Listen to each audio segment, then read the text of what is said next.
स्वागत है आप सभी का मिलत टाइम्स में। मैं हूं आपके साथ शानस्कर। इस वक्त की सबसे बड़ी खबर, सुप्रीम कोर्ट ने अल्ट न्यूज के को फाउंडर मोहम्मद जुबैर को जमानत दे दी है। मोहम्मद जुबैर को सभी 6 मामले में अंतरिम जमानत सुप्रीम कोर्ट ने दे दी है।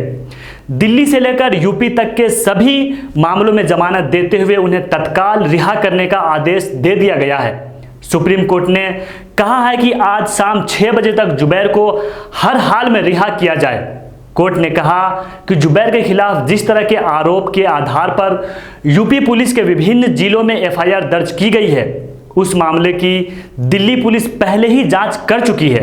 इसीलिए याचिकाकर्ता को जेल में रखकर उनकी व्यक्तिगत स्वतंत्रता को नहीं छीना जा सकता। इस मामले की सुनवाई सुप्रीम कोर्ट के जस्टिस डीवाई चंद्रचूड़ की अध्यक्षता वाली पीठ कर रहे थे। सुप्रीम कोर्ट ने यह भी कहा कि मौजूदा मामले में जुबैर के खिलाफ दर्ज सभी एफआईआर को मिलाकर किसी एक एजेंसी से जांच कराई जाए। कोर्ट ने मोहम्मद जुबैर के खिलाफ दर्ज सभी एफआईआर की जांच दिल्ली पुलिस को सौंप दी है। इसके साथ ही न्यायालय ने यूपी सरकार द्वारा गठित उस एसआईटी को भी रद्द कर दिया है जिसमें जुबैर के खिलाफ दर्ज मामलों की जांच करने के लिए कहा गया था। मोहम्मद जुबैर के वकील ने सुप्रीम कोर्ट में कहा कि यूपी पुलिस ने जुबैर को प्रताड़ित करने के लिए उनके खिलाफ इतने एफआईआर और एसआईटी का गठन किया है।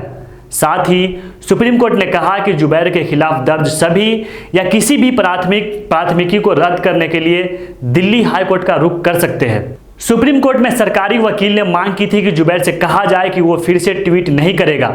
इस मांग को भी सुप्रीम कोर्ट ने खारिज कर दिया और कहा कि हम ये कह नहीं सकते कि वो दोबारा ट्वीट नहीं करेंगे।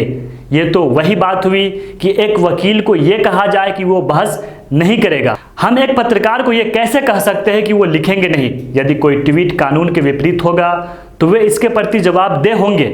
कोर्ट ने तिहाड़ जेल प्रशासन को निर्देश दिया है कि जमानत बॉन्ड भरने के बाद मोहम्मद जुबैर को आज ही शाम 6 बजे से पहले रिहा किया जाए। मोहम्मद जुबैर को 20,000 रुपये की जमानत बॉन्ड पर रिहा किया जाएगा।